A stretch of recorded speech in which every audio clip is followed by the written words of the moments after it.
जो झुकता था सर बारगाहे खुदा में, वही सर कलम हो गया करबला में, वही सर कलम हो गया करबला में। चांद जब माह मुहर्रम का नजर आता है, क्या तेरे जिस्म में शैतान उतर आता है। हम तुझे हैं तो फिर इतना तो जरा करके दिखा, ढोल ताशे से तेरे बाप की मैयत को उठा, ढोल ताशे से तेरे बाप की मैयत को उठा।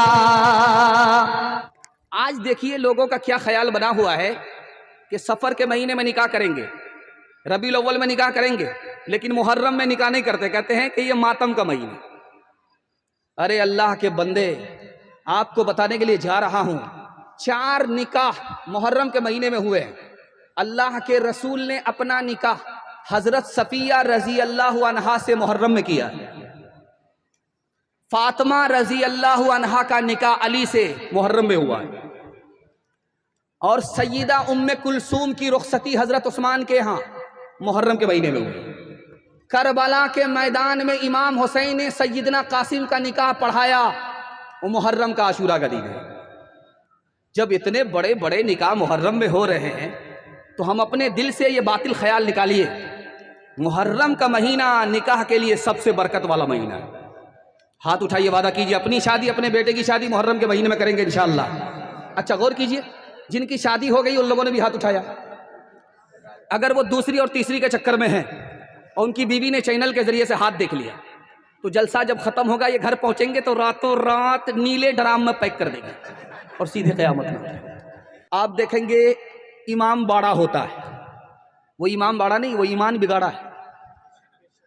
अच्छा, उसमें निशान होता है, उसको बोलते हैं लिसान। लिसान नहीं है, वो निशान है। वो निशान है, इमाम बाड़ा है। ये हिंदुस्तान में किसने लाया, हिंदुस्तान में कब आया? आपकी आंख से पट्टी हटा रहा हूं, दुआ करता हूं अगर आपने कबूल कर लिया तो पूरे हिंदुस्तान में कबूल हो जाएगा। ये हिंदुस्तान में आया कैसे, किसने लाया? 880 हिजरी में, 880 साल हिजरत के बाद हिंदुस्तान में जो ये अखाड़ा आया, इसको लाने वाला शहनशाह तैमूर था। 880 में ये हिंदुस्तान में लेकर के आया। और पूरी दुनिया में सबसे पहले ये अखाड़ा कहां वजूद पाया? तो इराक में। 352 हिजरी में मुइज़ुद्दौला देलमी ने, ये भी बादशाह था, कुर्सी के लिए इसने मातम किया, मातम का जुलूस निकाला, इमाम बाड़ा, निशान वगैरह, जुलूस मातम, इसको रिवाज दिया। चांद जब माह मुहर्रम का नजर आता है, क्या तेरे जिस्म में शैतान उतर आता है। ताज़ियादारी को तैमूर ने ईजाद किया, लाया ईरान से और हिंद में आबाद किया। हम मनाने का अजब ढंग ये इरशाद किया, रूह इस्लाम को तैमूर ने बर्बाद किया। हम तुझे हैं तो फिर इतना तो जरा करके दिखा, हम तुझे हैं तो फिर इतना तो जरा करके दिखा। ढोल ताशे से तेरे बाप की मैयत को उठा, ढोल ताशे से तेरे बाप की मैयत को उठा। दुआ करता हूँ अल्लाह मुहर्रम की बरकत से हम सबको मालामाल फरमाए और मुहर्रम के खुराफात से हमारे जवानों की अल्लाह कदम कदम पर हिफाजत फरमाए।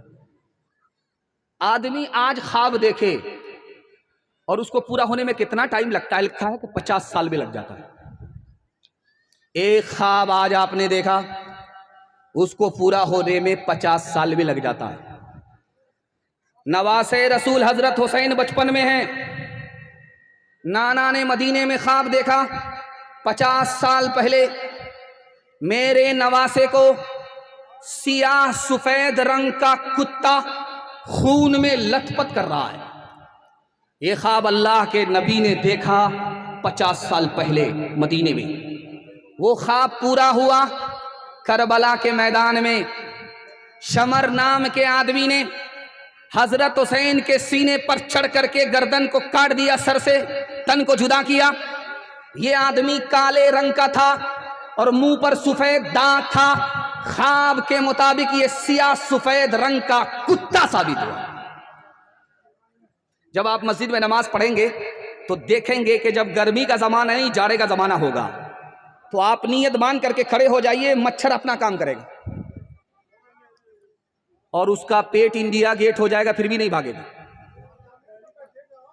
एक आदमी आया नमाज पढ़ने के लिए, खड़ा हुआ तो देखा कि मच्छर खून पी रहा है। वो बड़ी मुश्किल से गुस्सा को बर्दाश्त कर रहा था कि अच्छा जरा नमाज तो टूटने दो, खत्म होने दो, तो उससे बातें बताते। जब उसको बर्दाश्त नहीं हुआ तो उसने उसके मच्छर के मुंह पर मारा, उसका पेट फट गया। पेट जो फटा तो उसका खून उसके कपड़े को लगा। और ये आदमी कूफे का रहने वाला, मसला पूछने के लिए कहां गया? मक्का चला गया। कूफा का रहने वाला आदमी मच्छर के खून का मसला पूछने के लिए कहां गया? मक्का चला गया। मक्का में इब्ने उमर रज़ी अल्लाहु अन्हु सहाबी मौजूद हैं। ये कूफा का मक्कार मच्छर के खून का मसला पूछने के लिए कूफा से जब गया, उन्होंने कहा क्या पूछने के लिए आए हो? कहा मच्छर के खून का मसला पूछना है कि नमाज में थे, मच्छर ने खून पी लिया, उसको जो मारा, मच्छर के पेट का खून कपड़े को लगा, नमाज हुई कि नहीं हुई, कपड़ा पाक है कि नहीं है, मसला बताओ। तो हजरत इब्ने उमर ने कहा कि लोगों देखो, इन मक्कारों को मच्छर के खून का मसला पूछने के लिए कूफा से मक्का आया है, नवासे रसूल को मेहमान बना करके इन लोगों ने शहीद कर दिया। उस वक्त मसला नहीं पूछा था कि नवासे रसूल का खून हलाल है या हराम। मुझे कूफा वालों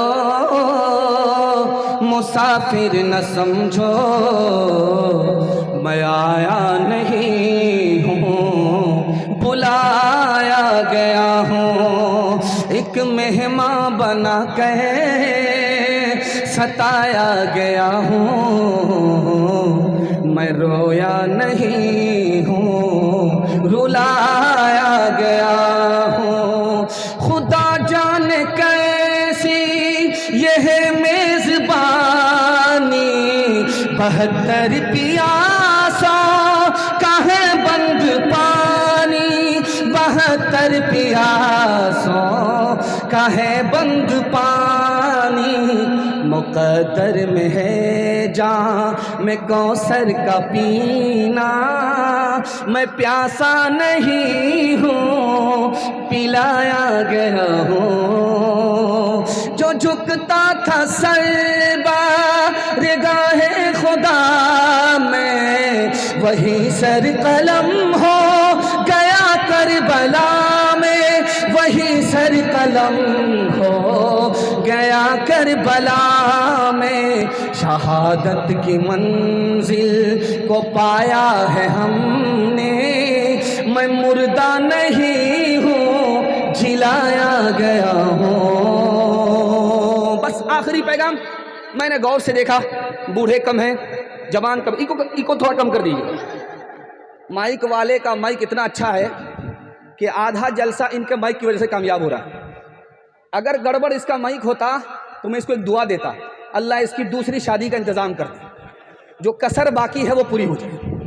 लेकिन अल्लाह का शुक्र है, बहुत अच्छा माइक है और माइक की सर्विस है। बस इको कम कर दीजिए ताकि आवाज़ साफ साफ लोगों के समझ में आए। आखिरी पैगाम जवानों के हवाले से सुनने के लिए तैयार? हाथ उठाइए इंशाअल्लाह, ध्यान से रखिएगा, जल्दी से निकल जाएगा।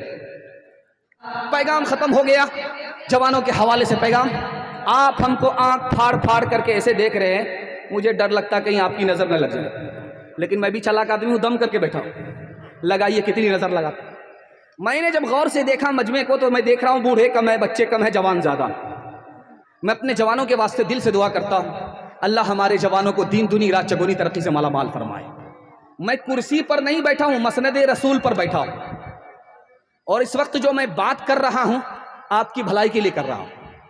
मैं अपने जवानों से एक वादा लेना चाहता हूँ, आप सिर्फ दारू से बच जाओ, जुआ से बच जाओ, जिना से बच जाओ। मैं मसनद रसूल पर गारंटी देता हूं, अल्लाह तुम्हारे पूरे खानदान को बचा लेगा इंशाअल्लाह। दारू पीने के बाद नुकसान क्या होता है दिखाता हूं। एक किताब है, उसका नाम है रूहुल बयान। उस किताब में लिखा कि दारू चढ़ाया, दारू अंदर गई, नशा ऊपर आया, अकल से पैदल हो गया, अपने ही चुल्लू में पेशाब कर रहा है, अपने ही चुल्लू में पेशाब कर रहा है। और पेशाब का पानी जब जमा हो गया तो मुंह धो रहा, और मुंह ही धो नहीं रहा है बल्कि दुआ पढ़ रहा वजू की, अल्हम्दुलिल्लाहिल्लज़ी जअलल इस्लाम नूरा वल माअ तहूरा। उस किताब में लिखा कि दारू अंदर गई, ईमान से पहले अकल गई, और पेशाब को पानी समझा और अल्लाह का पाक नाम नापाक पेशाब पर लिया, सीने से ईमान चला गया, धोबी का गधा न घर का रहा न घाट का। पहले लोग, पंखा बंद कर दीजिए, जितना पसीना छूटेगा उतना सवाब मिलेगा, पंखा बंद कर दीजिए। रूहुल बयान में लिखा है कि पिछले जमाने में लोग इतने दीनदार थे, इतने ईमानदार थे, एक कतरा दारू का कुआं में टपक गया, लोगों ने कहा इस कुएं का क्या करोगे? तो तमाम गांव के लोगों ने कहा न रहे बांस न बजेगी, बांसुरी बंद कर दो। एक कतरा दारू का गिर गया कुएं में, कहा कुआं ही बंद कर दो। उसके बाद उस कुएं का क्या करोगे? लोगों ने मशवरा किया कि इतना बड़ा मीनार बनाओ कि आसमान से बात करे, और उस पर चढ़ करके जब आजान दो तो आजान की सदा से पूरी बस्ती गूंज जाए। मीनार भी बन करके तैयार हो गया। अब हजरत अली को बुलाया गया कि हजरत चलिए उस मीनार पर चढ़ करके आप अजान दे दीजिए। हजरत अली ने कहा वो मीनार किस पर है? कहा कुएं के ऊपर है। कहा वही कुआं है जिसमें एक कतरा शराब का टपका था। कहा तो हजरत अली ने फतवा दिया, मैं जिंदगी भर कयामत तक अगर जिंदा रहा उस मीनार पर चढ़ करके एक अजान नहीं दे सकता, उस एक कतरा शराब की वजह से। जब एक कतरे की नहुसत का ये हाल है, पूरी बोतल का क्या हाल है? बेटा दारू नहीं पीता लेकिन दारू पीने वाले के साथ रहता है। बाप ने हाथ जोड़ करके कहा कि बेटा पीने वाले के साथ रहोगे, पीने लगोगे। बेटे को गुस्सा आया, कहा अब्बा वो खराब है अपनी जगह, मैं सही हूं अपनी जगह। बाप को समझ में आया कि ये पूरा पैदल इसको समझाना पड़ेगा। बाप ने कहा कि बेटा भागलपुर जाओ, एक पेटी सेब खरीद करके लाओ। जब बेटा एक पेटी सेब लेकर के आया तो बाप ने कहा चेक करो कोई सड़ा हुआ तो नहीं। एक दाना सड़ा हुआ निकला।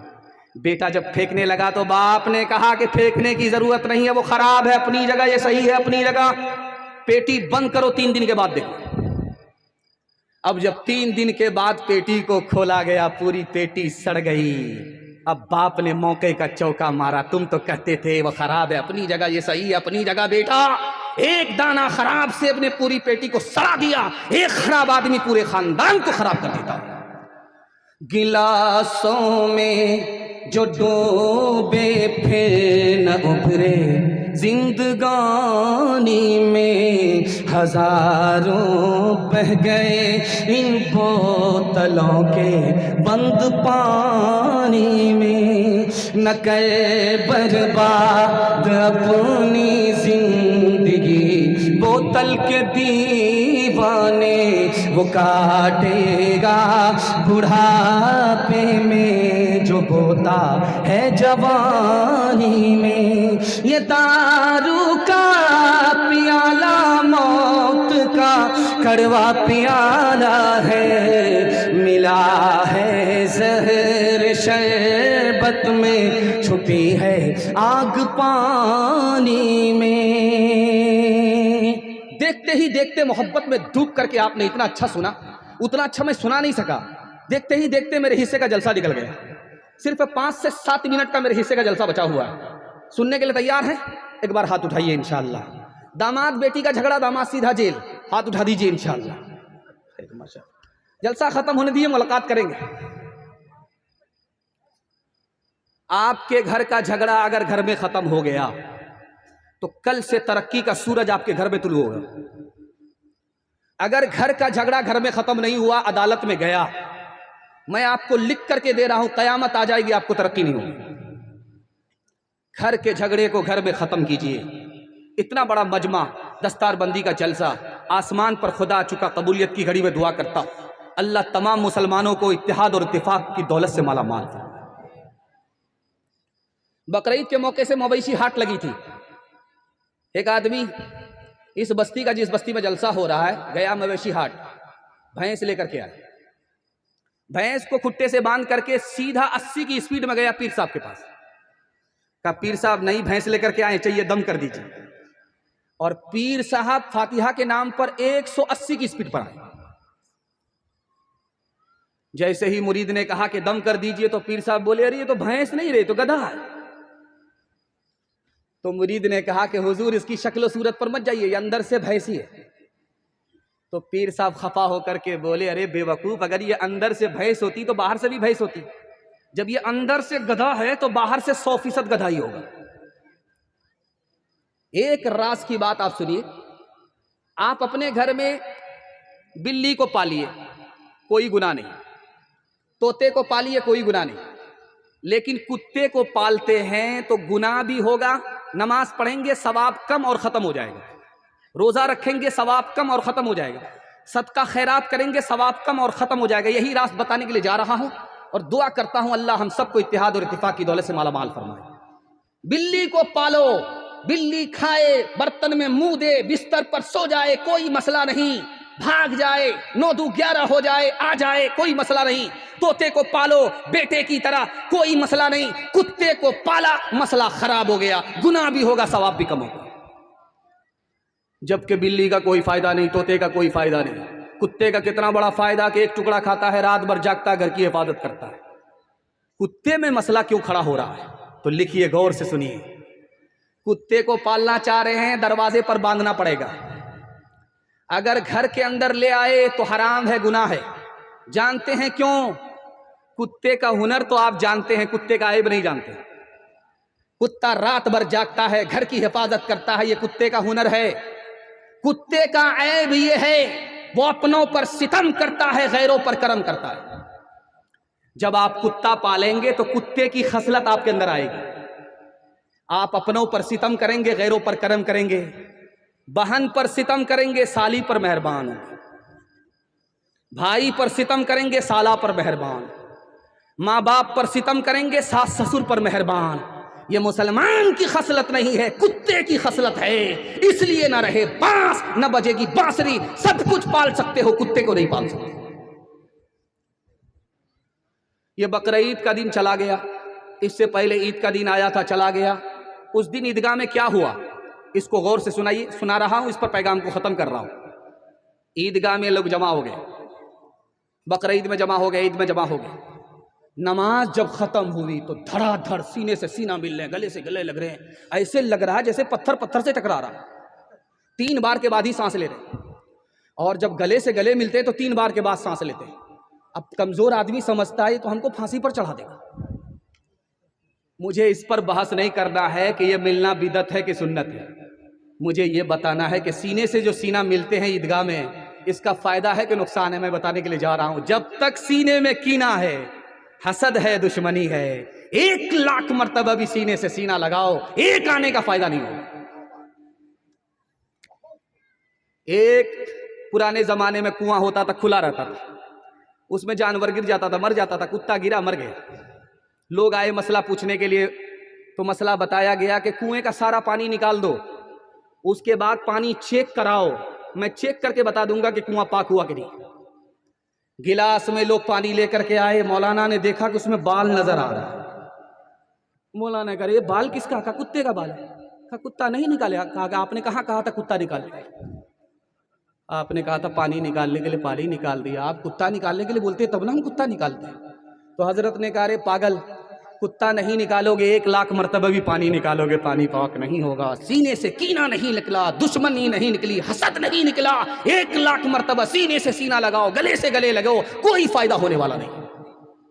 हाथ उठाइए, वादा कीजिए दूसरे को माफ करेंगे, बदला नहीं लेंगे इंशाअल्लाह। दूसरे की मदद करेंगे, हाथ नहीं खींचेंगे इंशाअल्लाह। मोहब्बत करेंगे, नफरत नहीं करेंगे, हाथ उठाइए इंशाअल्लाह। बहन से ज्यादा साली पर मेहरबान होंगे इंशाअल्लाह। एक ही सफ में खड़े हो गए महमूद आया, न कोई बंदा रहा, न कोई बंदा नवाज, न कोई बंदा रहा। बंदा साहिबो मोहताजो गनी एक हुए जो गनी एक हुए, तेरे दरबार में पहुँचे तो सभी एक हुए, तेरे दरबार में। स्कूल में कॉलेज में पढ़ा इन्हें, लेकिन आसार ज़माना भी दिखाओ इन्हें, लेकिन आसार ज़माना भी दिखाओ इन्हें, लेकिन बच्चों को अपने दीन से हरगिज़ न हटाओ। हर घर में कोई हाफिज़ कुरान बनाओ, हर घर में कोई हाफिज़ कुरान बनाओ। कुरान का पढ़ना तुम्हें जन्नत दिलाएगा, दुनिया की मुसीबत से सदा ये बचाएगा। बचना है जहन्नम से तो ईमान बचाओ, हर घर में कोई हाफिज कुरान बनाओ। हाथ उठाइए, वादा कीजिए, बेटा होगा चूल्हे पर, बेटी होगी झूले पर। हाथ उठा दीजिए इंशाअल्लाह। खैर माशाअल्लाह, जब मैं ही मिस कर गया तो आप लोग मिस कर गए तो कोई बड़ी बात नहीं है। 7 खून माफ है, आपका बराबर इम्तिहान होता रहेगा कि आप जलसे के पिंडाल में हैं कि ससुराल में। दूसरा पैगाम आपकी खिदमत पर रखने के लिए जा रहा हूं, ध्यान से सुनिएगा, तेजी के साथ निकल जाएगा। 3 लाख मुसलमान लड़की भाग गई, मुसलमान के घर से भागी, मुसलमान के घर नहीं गई। मुसलमान लड़की 3 लाख की तादाद में भाग गई, आबरू अलग गई, ईमान अलग गया। मौलाना खालिद सैफुल्लाह रहमानी दामत बरकातुम लिखते हैं 3 वजह से भागी। पहली वजह, बाप ने स्क्रीन टच मोबाइल दे दिया, बेटी से बेखबर हो गया, सुने घर में बकरी सवासी, लड़की भाग गई। लड़की कम गुनहगार, माँ बाप सबसे बड़े गुनहगार। दूसरी वजह लड़की क्यों भागी, माँ बाप को शौक हुआ कि बेटी को पढ़ाएंगे, लेकिन होश नहीं रहा कि लड़की को लड़की के स्कूल में पढ़ाना है। जवान लड़की को जवान लड़के के स्कूल में दाखिल कर दिया। इश्क और मोहब्बत के चक्कर में लड़की भाग गई। लड़की कम गुनहगार, माँ बाप सबसे बड़े गुनहगार। तीसरी वजह लड़की भाग गई, आबरू अलग गई, ईमान अलग गया। जानते हैं क्यों? मुसलमान ने सुन्नत के मुताबिक शादी करना छोड़ दिया। हर मुसलमान डिमांड करके शादी करता है, महर उधार रखता है और अपना नक्द और गाड़ी नक्द रखता है। इस डिमांड के चक्कर में गरीब की बच्ची भाग गई, आबरू अलग गई, ईमान अलग गया। लड़की कम गुनहगार, लड़की के माँ बाप कम गुनहगार, ऐसे समाज के सारे लोग गुनहगार।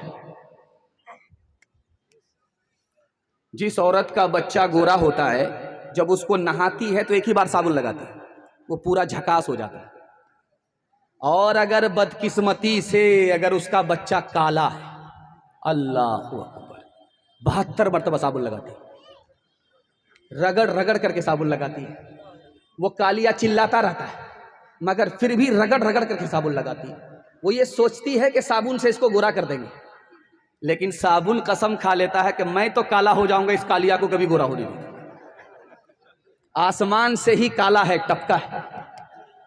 दरवाजे पर दस्तक हुई, बेटी का बाप पहुंचा, दरवाजा खोला तो देखा कि एक जवान खड़ा है, होंठ मोटे मोटे, चेहरा सिया, कोयले की तरह काला, दांत बाहर, उसके ख्याल में बदसूरत। पूछा कि जान न पहचान, कहाँ से आए मेहमान? कहा तुम्हारी बेटी का हाथ मांगने के लिए आया हूँ, दामाद बना लो। कहा रांची से आए हो? हाफ हो या फुल हो या पूरा पैदल हो? अरे शक्ल तो शीशे में देख लिया होता। मेरी बेटी खूबसूरत है, तुम बदसूरत हो। मेरी बेटी मालदार है, तुम नौकर चाकर हो। रिश्ता मंजूर नहीं हो सकता। अल्लाह हर घर में ऐसी होनहार बेटी को पैदा फरमाए। पर्दे के पीछे बेटी सुन रही थी, कहा कि अब्बा हुजूर मुझको रिश्ता मंजूर है। आपने आने वाले को देखा कि काला है, आपने भेजने वाले को नहीं देखा कि कमली वाला है। कब मैं कहती हूँ कि उसके रंग काले को तू देख, मैं तो कहती हूँ कि उसके भेजने वाले को देख।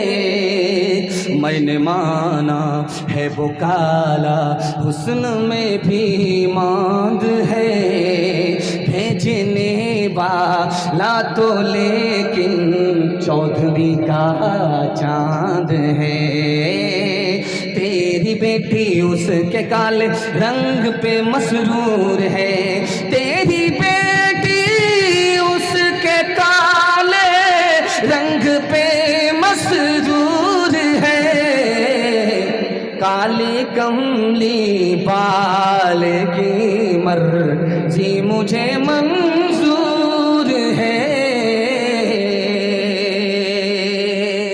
नबी की सुन्नत को ढूंढ ढूंढ करके जिंदा करेंगे, हाथ उठाइए इंशाअल्लाह।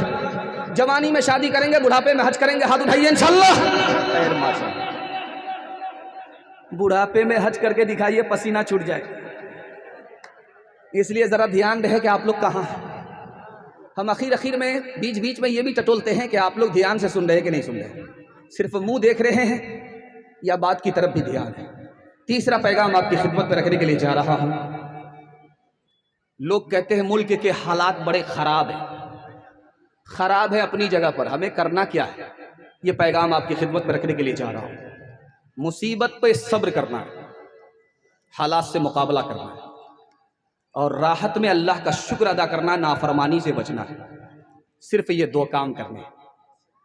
अगर आपने खुदकुशी कर लिया, फांसी के फंदे पर लटक गए, ट्रेन की पटरी से कट गए, जहर खा करके मर गए, तो जानते हैं हदीस में क्या लिखा है, ये आदमी हमेशा दोज़ख में रहेगा। क्या मतलब है? मुसलमान हमेशा दोज़ख में नहीं होता। ये खुदकुशी करने वाला मुसलमान हमेशा दोज़ख में क्यों रहेगा?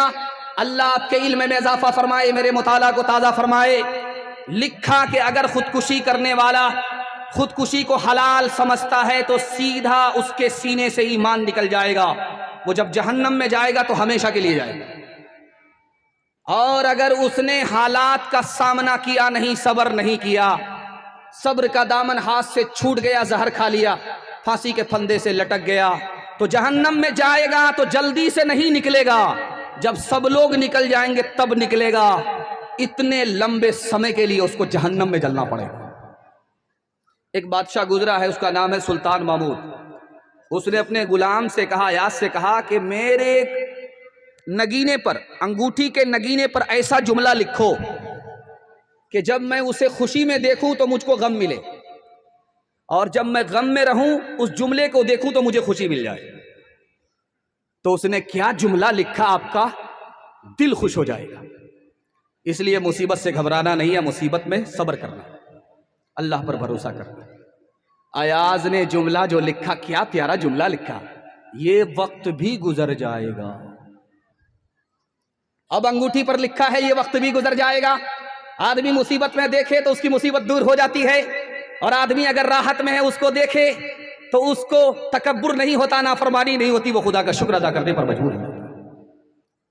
बस्ती का एक आदमी जब मरने लगा तो पांव ऐसे फैलाया जैसे ज़बह होने के बाद बकरी फैलाते हैं, और वो आंख फाड़ फाड़ करके आसमान को ऐसे देख रहा था जैसे बेहोश आदमी। इमाम आ गए, बस्ती के आलिम आ गए, लोगों ने कहा, अरे तुमने जीते जी एक पैसा खैरात नहीं किया, इतनी कंजूसी किया, न मस्जिद में दिया न मदरसे में दिया, तुम्हारा जीते जी रिकॉर्ड अच्छा नहीं है, अब मरने का वक्त है, कुछ खैरात करके जाओ, कुछ दे करके जाओ। तो खफा हो गया, बोला क्या दे करके जाऊं, जान तो दे रहा हूं, जान से बढ़ करके भी कोई चीज है। जिस मंजिल की तुझको लगन है उस मंजिल की राह कठिन है, उस मंजिल तक इश्क ही जाए अक्ल बेचारी खस्ता तन है, फिक्र वहाँ माजूर,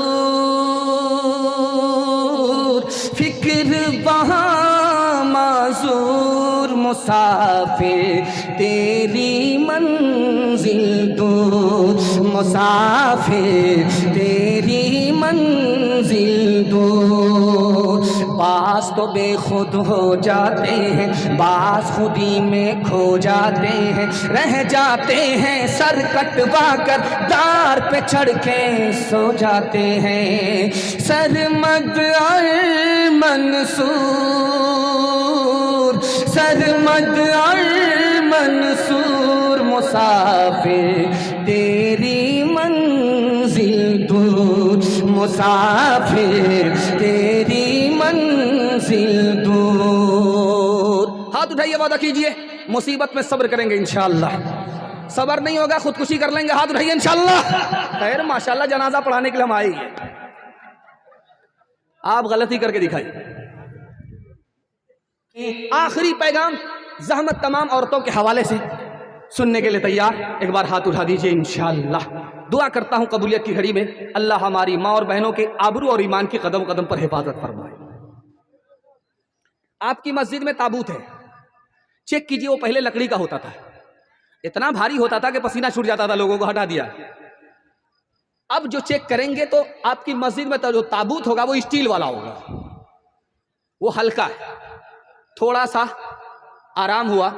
लेकिन एक परेशानी उसमें अभी भी है, जब कब्र में मुर्दे को रखते हैं और ताबूत खाली होता है तो उसको लाने के लिए 4 आदमी की जरूरत पड़ती है। अब एक ताबूत और आ रहा है रबड़ वाला, आपको ऑर्डर दे करके दिल्ली वगैरह से मंगाना पड़ेगा। उस ताबूत का फायदा क्या है, वो हल्का भी होता है और जब मुर्दे को खाली करेंगे तो उस ताबूत को लाने के लिए 4 आदमी की जरूरत नहीं है, हाथ से तोड़ लेता है एक ही आदमी, एक ही हाथ में हाथ उठा करके ले आता है। मुझे बताना यह है कि जब मर्द का जनाजा ताबूत में उठता है तो वो खाली रहता है, ऊपर से कुछ नहीं होता, नजर आता है, मुर्दा नजर आता है। लेकिन जब औरत का जनाजा उस ताबूत में उठता है तो जनाजा नजर नहीं आता, वो ढका हुआ होता है, ऊपर से कपड़ा बांध दिया जाता है, ऊपर से कपड़ा बांध दिया जाता है, पर्दा कर दिया जाता है, औरत का जनाजा नजर नहीं आता। ये किसकी सुन्नत है? ये हजरत फातिमा रजी अल्लाह अन्हा की सुन्नत है। ये कैसे वजूद में आई?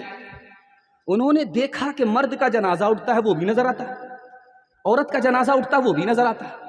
उन्होंने कहा कि जब मेरा जनाजा उठे ताबूत में रखो तो ऊपर से पर्दा डाल दो, मेरा जनाजा नजर नहीं आए।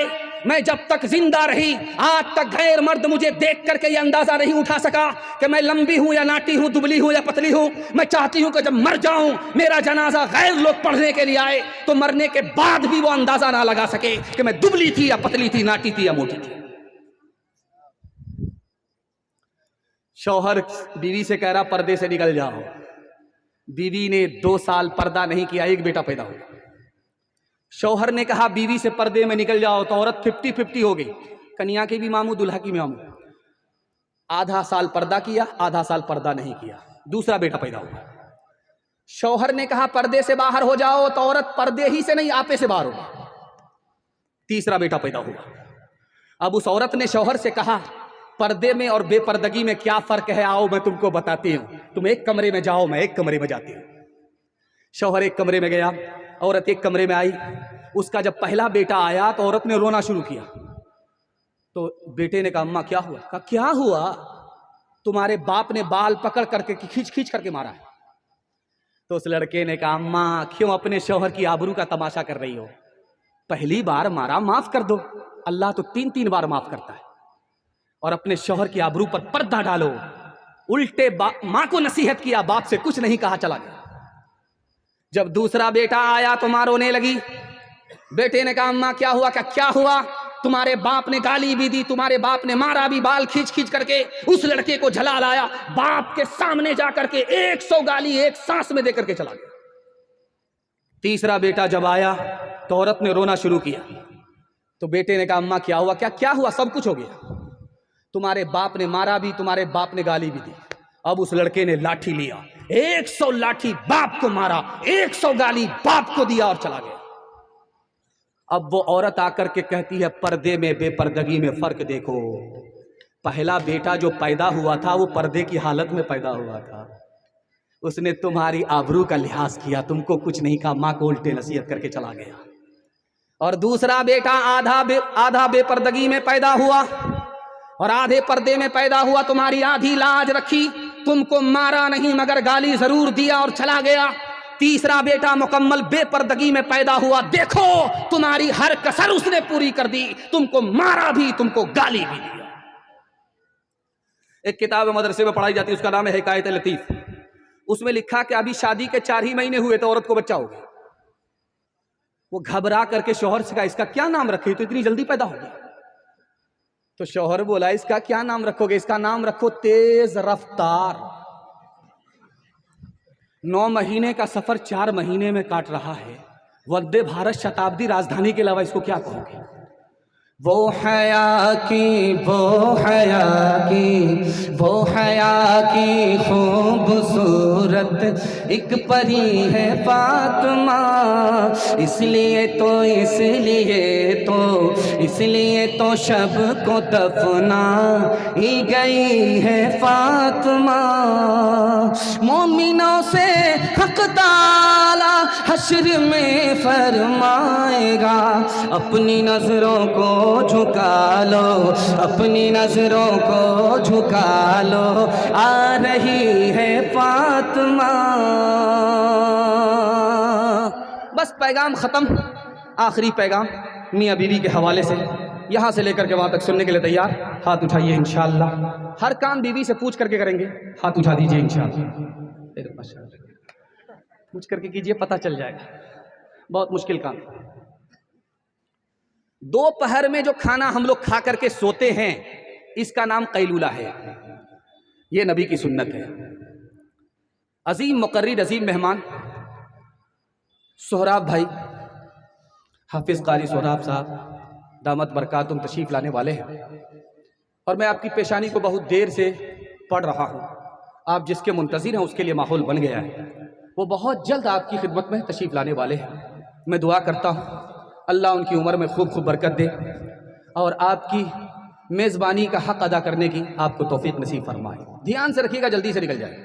दोपहर में जो हम लोग खाना खाते हैं, सो जाते हैं, इसका नाम कैलूला, ये सुन्नत है।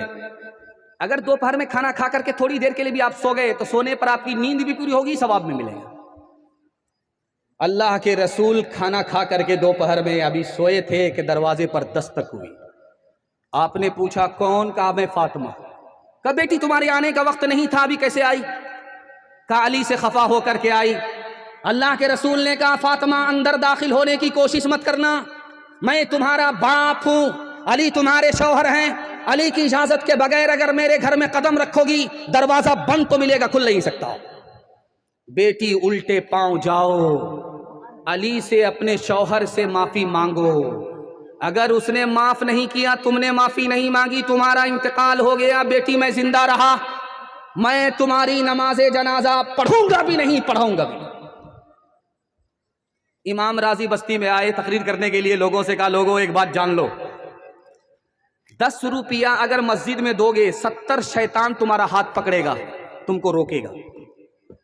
और अगर 30 लाख रुपया शादी में खर्च कर दोगे, शैतान पीठ ठोकेगा, वाह रे दोस्त क्या काम किया। 10 रुपया सिर्फ दे रहे हो मस्जिद में, मदरसे में, खैरात में, सदका में, तो 70 शैतान रास्ता रोकेगा। भागलपुर का जवान एक खड़ा हुआ, कहा हजरत कैसी बात करते हैं, मैं तो मालो दौलत को अपने हाथ का मैल समझता हूं। अभी घर जाकर के 10,000 रुपया खैरात करके आ रहा हूं, देखता हूं कौन शैतान मेरा रास्ता रोकता है। सीना तान करके सर उठा करके गया और अपने घर में संदूक से जब 10,000 की गड्डी निकाल रहा था, बीवी आ गई। क्या कर? का मसला मालूम हुआ, अमल करना। का मौलवी के चक्कर में पड़े हो, तुम्हारा भी इलाज होगा, तुम्हारे मौलवी का भी इलाज होगा, जो पैसा जहां वही रंग। अब वहां से आकर के हजरत के सामने मुंह लटका करके बैठा हुआ है। हजरत ने कहा अरे सर उठा करके गए थे, सीना तान करके गए थे, वहां से जब वापिस आए तो मुंह लटका करके सर झुका करके बैठ गए, बात क्या है? तो उसने कहा कि हजरत शैतान को तो पछाड़ दिया, शैतान की खाला से हार गए। हजरत फातिमा की तरह उम्र भर ऐसा किरदार होते ससुराल में। हजरत फातिमा की तरह उम्र भर ऐसा किरदार हो तेरा ससुराल में। सास तेरी ज़माने से कहती फिरे कुछ नहीं चाहिए बस बहू सास हो। ऐ बहन जिंदगी में तो रहना जहाँ, घर को रखना बना करके जन्नत नुमा। शुक्र करना अदा रब के एहसान का, हाथ में तेरे दूल्हे का जब हाथ हो। पैगाम खत्म हो गया। मैं चाहता हूं कि कुर्सी छोड़ करके 1 मिनट में आपको जन्नत का टिकट हाथ में थमा करके जाऊं। आप लोग लेने के लिए तैयार हैं? माँ बाप की खिदमत करेंगे? हाथ उठाइए इंशाअल्लाह। शादी के बाद सीधे सास ससुर को कमा करके खिलाएंगे? हाथ उठा दीजिए इंशाअल्लाह। खैर माशाअल्लाह। बहुत भारी मजमा। इधर से एक आदमी उठ करके बोला, या रसूल अल्लाह किसकी खिदमत करूंगा? माँ की करो। वो बैठ गया। इधर से एक आदमी खड़ा हुआ, किसकी खिदमत करूं? कहा कि माँ की खिदमत करो। बैठ गया। इधर से एक आदमी खड़ा हुआ, कहा किसकी खिदमत करूं? कहा कि माँ की खिदमत करो। वो भी बैठा। इधर से एक आदमी खड़ा हुआ, कहा किसकी खिदमत करूं? कहा कि बाप की खिदमत करो। 3 बार कहा माँ की खिदमत करो, 1 बार कहा बाप की खिदमत करो। राज क्या इसको बता रहा हूं। दुआ करता हूं आपके माँ बाप के लिए, अल्लाह आपके माँ बाप की उम्र में बरकत दे। माँ बाप की खिदमत से अल्लाह आपको जन्नतुल फिरदौस में जगह अता फरमाए। तो उस किताब में लिखा कि 3 काम दुनिया में माँ ऐसे करती है जो कोई नहीं करता। 9 महीना पेट में अगर इस धरती पर कोई रखती है तो वो सिर्फ और सिर्फ माँ है, माँ के अलावा कोई नहीं। 9 महीने के बाद दर्द ऐसा उखड़ता है कि 900 तलवार किसी जिंदा आदमी के ऊपर पड़े उसको उतनी तकलीफ नहीं होती जितनी तकलीफ माँ उठाती है। ये सिर्फ और सिर्फ माँ उठाती, माँ के अलावा कोई नहीं। तीसरा काम माँ ऐसा करती है कि 2 साल तक अपने बच्चे को दूध पिलाती है, खून को निचोड़ करके अमृत बना करके हलक के नीचे। अगर कोई 2 साल तक एहसान करती है तो वो सिर्फ और सिर्फ माँ है, माँ के अलावा कोई नहीं। आखिरी बात आपको बताने के लिए जा रहा हूं। इस धरती पर साल भर में एक ही दिन अच्छा खाना बनता है। साल में एक दिन सबसे अच्छा खाना बनता है। खाना तो रोज अच्छा बनता है, लेकिन सबसे अच्छा खाना एक दिन बनता है साल में। वो कौन सा दिन है? ईद का दिन। इसीलिए लोग ईदगाह में होते हैं, ध्यान खाने पे होता है। जरा इमाम ने लेट कर दिया, अल्लाह खफा होते हैं। बस चले तो चांदी का बाल नोच ले। इसीलिए जब नमाज खत्म होती है तो 80 की स्पीड में भागते हैं और दस्तरखान पे चौड़े हो जाते हैं। जब बैठे खाना आया, मजा नहीं आया तो खफा होकर के बोला, एक तो साल में एक ही दिन खाना अच्छा मिलता, वो भी आज अच्छा नहीं मिला। माँ से कहता, बूढ़ी हो गई हो, आज तक तुमको खाना पकाने के लिए नहीं आया। माँ ने कहा, बेटा मुझ पर क्यों खफा हो रहा? तेरी बीवी ने बनाया। कहा, सुभान अल्लाह, माशाअल्लाह। इसीलिए तो महसूस कर रहा था कि दुनिया में पहली बार ऐसा मजा आया। माँ ने देखा कि इतनी जल्दी इसका तेवर बदल गया। माँ ने कहा, तू बीवी का शौहर नहीं है, बीवी का नौकर है, जोरू का गुलाम। माँ बाप तरसे है पीने को पानी, बेटा है राजा बहू फुलवा रानी। माँ बाप तरसे है पीने को पानी, बेटा है राजा बहू फुलवा रानी। बुढ़वा और बुढ़िया पे कुछ नहीं ध्यान, है रे मुसलमान, है रे मुसलमान, है रे मुसलमान, है मुसलमान। माँ बाप भाई बहन को रुलाए, बीवी को बाहर से लाकर खिलाए। कल तेरी औलाद, कल तेरी औलाद लेगी परान, है रे मुसलमान, है रे मुसलमान, है रे मुसलमान, है रे मुसलमान। इतना अच्छा आपने सुन करके दिखाया, दिल खुश हो गया। मैं आपकी जवान बेटी को दुआ देकर के जा रहा हूँ। कुंवारी है तो अल्लाह गैब से मुनासिब जोड़े का इंतजाम फरमाए। 3 वादे पर खड़े हो जाइए, जिंदगी भर के लिए जलसा कामयाब होगा। हाथ उठाइए, वादा कीजिए अल्लाह की इबादत करेंगे इंशाअल्लाह। हाथ उठाइए, वादा कीजिए रसूलुल्लाह की इताअत करेंगे इंशाअल्लाह। हाथ उठाइए, वादा कीजिए मखलूक की खिदमत करेंगे इंशाअल्लाह। न किताबों से नवाजों से नज़र से पैदा, दीन होता है बुजुर्गों की नज़र से पैदा। नहीं सीखा इन्होंने दीन रखा शेख के घर में, पले कॉलेज के चक्कर में, मरे साहब के दफ्तर में थे के चक्कर में तो रोटी भी गई, बड़ी शे की ताक में थे तो छोटी भी गई। न मानी बात वाइस की, थे पतलून के चक्कर में तो लंगोटी भी गई। वाखिर दावाना अनिल हम्दुलिल्लाहि रब्बिल आलमीन।